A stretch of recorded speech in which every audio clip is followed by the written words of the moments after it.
And there was a lot of crossfades and stuff between all the tracks. They had all to be done separately, and then they all have to be edited in the old days before Pro Tools. The 1970s are often remembered as a golden age of music, a time when artists were said to be deeper, smarter, and more honest than anything that came before or after. Progressive rock, in particular, was praised as music for thinkers, dreamers, and people who wanted more than simple entertainment. Bands were presented as intellectual pioneers, musicians who cared about ideas more than money, creativity more than fame, and art more than power. To the public, it looked like a revolution built on purity and vision, but behind that carefully polished image, David Gilmour saw a very different reality. While fans admired album covers, lyrics, and long guitar solos, something far darker was happening behind closed doors. The same artists who spoke about freedom and artistic truth were often trapped in cycles of control, ego, and silent competition. The music sounded honest, but the systems around it were anything but. Gilmour watched as ideals were used like masks, hiding behavior that had little to do with creativity and everything to do with dominance. What was sold as intelligence was often strategy. What was praised as vision was sometimes just control wearing better clothes. From the outside, the scene looked thoughtful and sincere. From the inside, it was exhausting, tense, and deeply political. As success grew, so did pressure. In the early days, many bands truly believed in collaboration. Ideas were shared, risks were taken, and mistakes were allowed. But once money, fame, and expectations entered the picture, everything changed. Suddenly, albums were no longer just expressions of feeling. They were products. Tours were no longer adventures. They were obligations. And creativity stopped being something that flowed naturally and became something that needed approval, authority, and structure. David Gilmour saw how quickly art could be turned into leverage. Melodies became bargaining tools. Songwriting credits became weapons. Even silence became a form of power. Some musicians learned how to speak the language of depth and sensitivity while privately calculating their position within the band. They talked about unity while quietly isolating anyone who challenged them. Publicly, they presented themselves as fragile geniuses, misunderstood and tortured by the world. Privately, they obsessed over charts, influence, and control. The contrast was painful. On stage, beauty and emotion. Backstage, cold calculation and quiet threats. This was not an accident. It was a system that rewarded the loudest voices and punished restraint. Inside Pink Floyd, this tension became impossible to ignore. What once felt like a shared journey slowly turned into a struggle for authority. David Gilmour watched as creativity hardened into command. Ideas were no longer discussed. They were declared. Disagreement was no longer part of the process. It was treated as disloyalty. One voice began to dominate, demanding obedience, credit, and recognition, while others were expected to step back and accept their place. The music continued to grow larger, more ambitious, more praised by critics. But the atmosphere behind the music grew darker.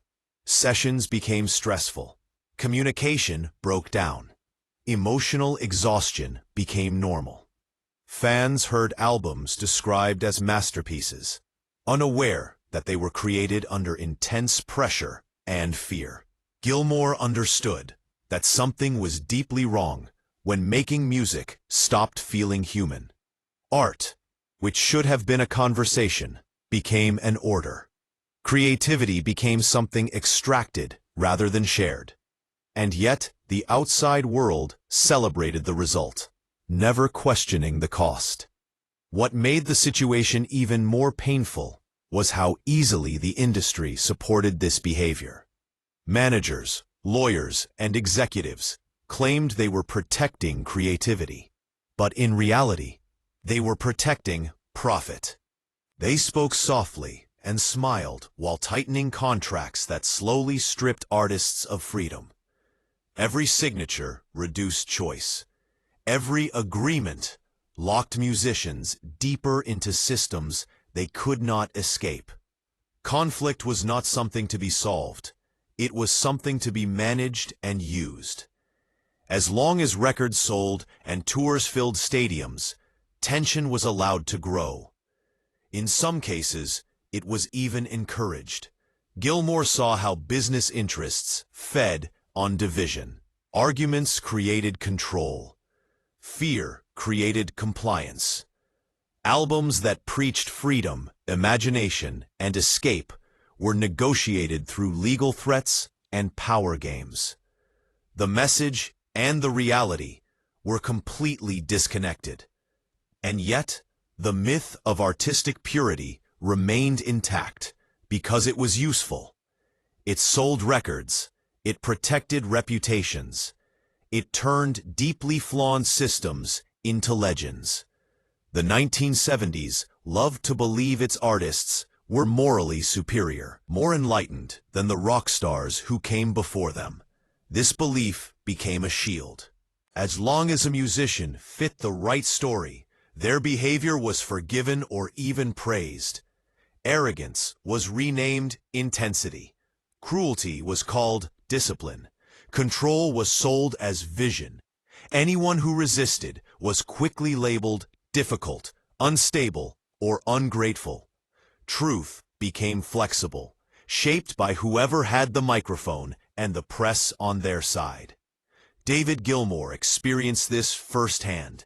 His refusal to dominate, manipulate, or surrender his identity made him an easy target. Instead of playing political games, he focused on sound, feeling, and restraint. But in a culture that rewarded loud concepts and absolute authority, this choice came at a cost. He was often portrayed as cold or distant, not because he lacked emotion, but because he refused to perform ego. Fame did not bring peace. It brought constant tension, pressure, and the knowledge that one wrong move could ignite another conflict. The contrast between public success and private struggle defined much of David Gilmour's experience during this era. On one side were massive arenas filled with roaring fans, blinding lights, and endless applause. On the other side were closed rooms filled with arguments, legal threats, and exhausted faces. While audiences celebrated the music as powerful and transcendent, the people creating it often felt trapped, isolated, and emotionally drained. Gilmour understood that this disconnect was not unique to Pink Floyd. It was a pattern across the industry. Many artists were celebrated for their supposed depth, while quietly suffering under systems that valued control over compassion. Mental health struggles were ignored, or worse, exploited. Emotional breakdowns were reframed as proof of genius instead of warnings of collapse. Power struggles were rewritten as artistic necessity. History was edited in real time by those who benefited most from the chaos. Silence became a form of survival. Those who endured quietly were allowed to stay. Those who questioned authority or refused to play along were pushed aside. Some voices were amplified until they became myths. Others were erased completely, as if they never existed. This was not accidental. It was how legends were built. Truth was not destroyed outright, because that would have drawn attention. Instead, it was buried under layers of storytelling, delayed until it no longer mattered, softened until it lost its power. David Gilmour watched as narratives were shaped to protect control. Albums told one story, reality told another, and the gap between the two grew wider with every success. What made Gilmour different was his refusal to confuse dominance with creativity. He never believed that being loud meant being right, or that control equaled genius. While others wrapped themselves in complex concepts and intellectual posturing, he stayed close to the human core of music. For him, sound was about feeling, not proving intelligence. This quiet philosophy put him in direct conflict with people who relied on complexity to hide insecurity. Some built empires on confusion and fear, demanding loyalty while offering none in return. The more untouchable they appeared, the more fragile their truth became. Gilmour absorbed the pressure silently, choosing restraint over spectacle. This did not make him powerful within the system, but it allowed the music itself to remain honest. The cost of this choice was heavy. Holding on to sanity became its own battle. It meant absorbing blame, swallowing anger, and enduring isolation while the outside world celebrated success. Gilmour was often caught in the middle, trying to protect the music while navigating egos, contracts, and expectations that threatened to crush it. He saw how easily art could be weaponized, how quickly ideals could turn into tools of control. And he saw how the industry rewarded those who mastered manipulation while punishing those who valued balance. The idea that artists were free was one of the biggest illusions of the era. In reality, freedom was negotiated, limited, and often taken away entirely. As time passed, the myths of the 1970s began to crack. The slogans aged poorly. The grand narratives collapsed under closer examination. The fraud was exposed not through confessions, but through patterns of behavior that became impossible to ignore. Those who relied on control could never let it go. Those who silenced others left damage everywhere they went. Meanwhile, the music rooted in honesty endured.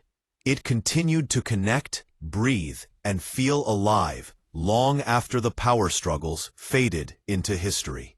David Gilmour's work stood the test of time, not because it dominated, but because it listened. It left space for emotion. It respected the audience rather than trying to impress them. Looking back, it becomes clear that the biggest fraud of the 1970s was not about stolen money or unfair contracts alone. It was about control disguised as art, power hidden behind words like vision and genius. What the public celebrated as intelligence was often a performance designed to intimidate and silence. Gilmour survived because he never accepted that version of creativity.